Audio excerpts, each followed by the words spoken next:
Police द्वारा एक press विज्ञप्ति जारी किया गया। कहा जा रहा है कि भोजपुर एसपी आपसे नहीं मिले थे। मिले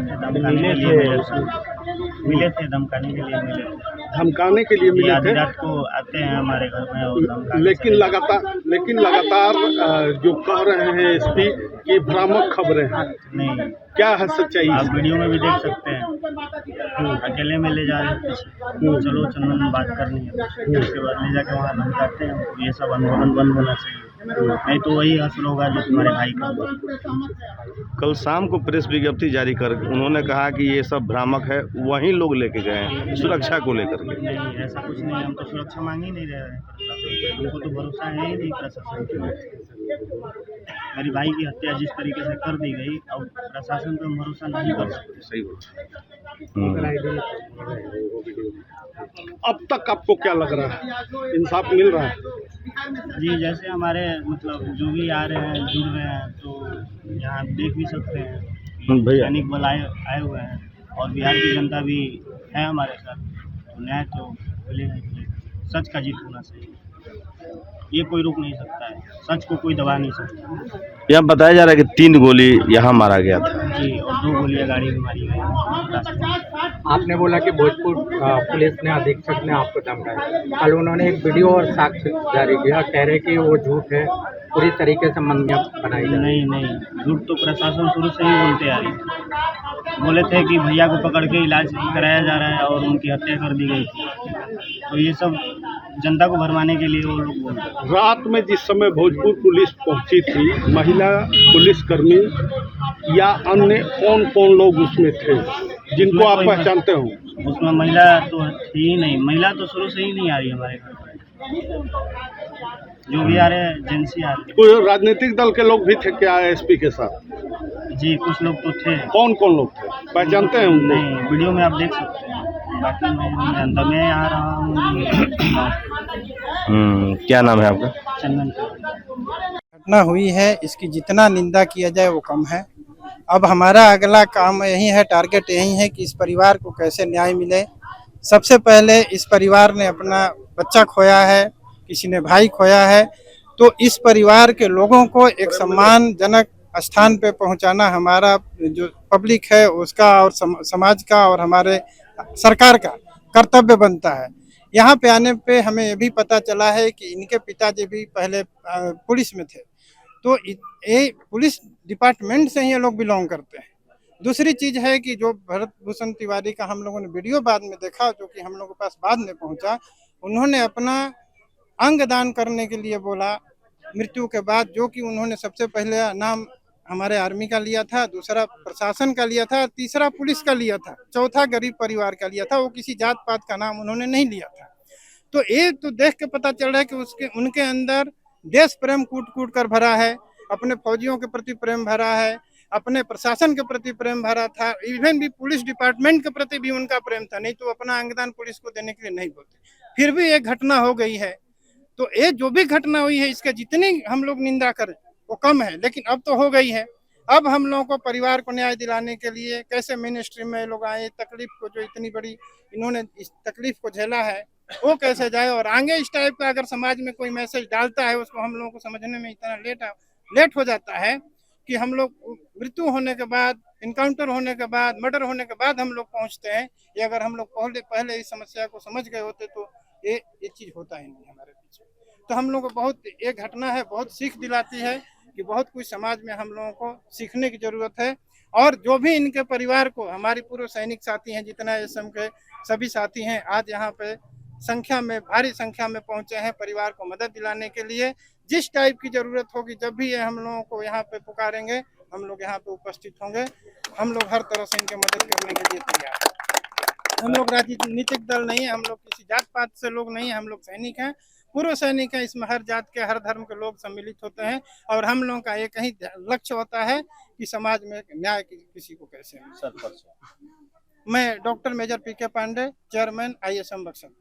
जैसा कि हमारे चेयरमैन साहब ने बताया है, हमारा बिहार राज्य इंडियन एक्स सर्विसमैन मूवमेंट इस जो कुकृत्य को बहुत कंडेम करता है, और जो इनके साथ घटना हुई हम काफ़ी आहत है उससे, और हम चाहते हैं कि इनको न्याय मिले और हम परिवार को सांत्वना देने के लिए यहाँ पर आए हुए हैं। क्योंकि उस लड़के ने हमारे आर्मी के लिए उसने बोला था कि अगर हमारा शहीद होते हैं तो हमारा जो अंग है पहले सबसे प्रायोरिटी दिया था सेना को। तो एक सेना के होने के नाते हमें काफ़ी गर्वान्वित होता है इस बात को लेकर कि आज के युग में भी ऐसे लोग हैं जो कितने महान हैं और वो मरा नहीं है, वो अमर है। वो शहीद तो हुआ ही है लेकिन अमर है आज सबके सामने। लेकिन जो कुकृत्य हुआ, थोड़ा मैं आपको एक बताना चाहता हूँ कि हमारे इंडियन आर्मी में भी बहुत से ऐसे आतंकवादी, हार्डकोर आतंकवादी, पाकिस्तान हो, अफगानिस्तान हो, कहाँ के आते हैं, बड़े बड़े जिहादी होते हैं। वहाँ पर भी चूंकि जो सरेंडर होता है तो सरेंडर होने के बाद में गोली नहीं मारा जाता। ये थोड़ा बहुत दुख हुआ कि एक हमारी पुलिस की पता नहीं ट्रेनिंग कैसी है, क्या है, या कहाँ से ये लोग है, प्री प्लान है क्या, मुझे मैं नहीं कह सकता, क्योंकि हम तो इसके बारे में नहीं कह सकते, पॉलिटिकल तो हमारा है नहीं। लेकिन ये जरूर हम कहेंगे कि कहीं न कहीं ट्रेनिंग में कमी है कि एक व्यक्ति जो आत्मसमर्पण करता है, एक इंडियन आर्मी नहीं मारती है, उसको पकड़ती है, न्याय मिलता है जुडिशरी से। लेकिन यहाँ पर ऐसे हुआ तो हम काफ़ी दुख हुआ। तो हम यही आए हैं, हमारे चेयरमैन साहब ने बताया है कि हम लोग यहाँ आए हैं इसीलिए कि सांत्वना दें और हमेशा इनके साथ है, न्याय मिलेगा और न्याय मिलेगा।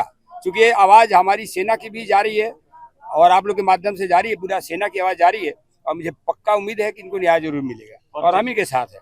सुबेदार हरेंद्र तिवारी, अध्यक्ष बिहार राज्य Indian ex serviceman movement. 8-10 lakh रुपया कहे का मतलब हमको जो रिटायर से आए थे, सोचे थे कि मैंने हमारे पलस्तरा कराने का हमारे पास पैसा नहीं रह गया कि उस मकान को हम पलस्तरा करेंगे।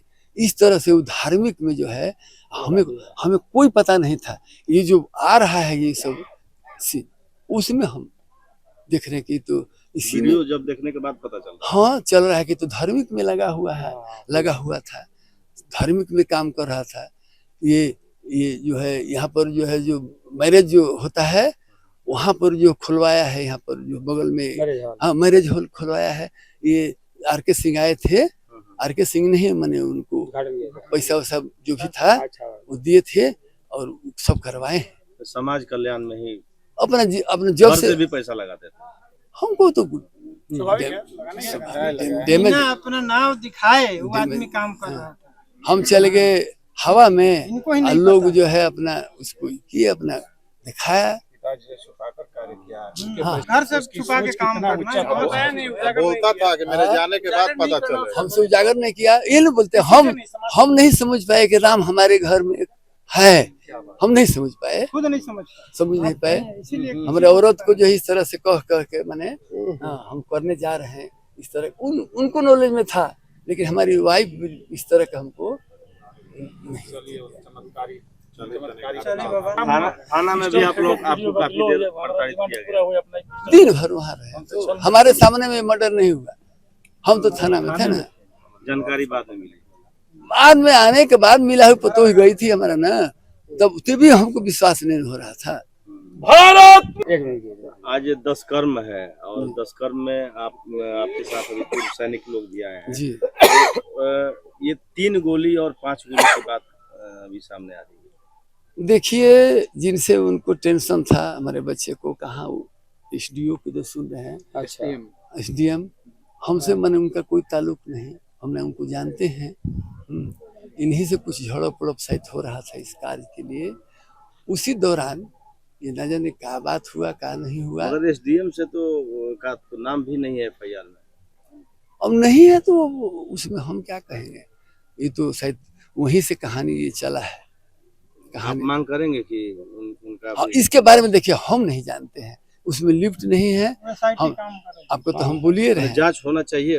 देखिए 1 मिनट सुनिए, उसमें हम लिफ्ट नहीं है, हम उसके बारे में जान नहीं रहे हैं, हम न्यूट्रल हैं, हम क्या बोल सकते हैं इसके बारे में। लिफ्ट है ही नहीं। अन्याय हुआ है आपके बेटे के साथ। अब देखिए अब तो प्रत्यक्ष हमसे बुद्धिजीवी आप लोग हैं, आप हैं, इसको देखिए। आपके राज्य की खबरें, आपके शहर की खबरें सबसे पहले जानने के लिए देखते रहें अमर उजाला। चैनल को सब्सक्राइब जरूर कर लें और पाएं हर अपडेट।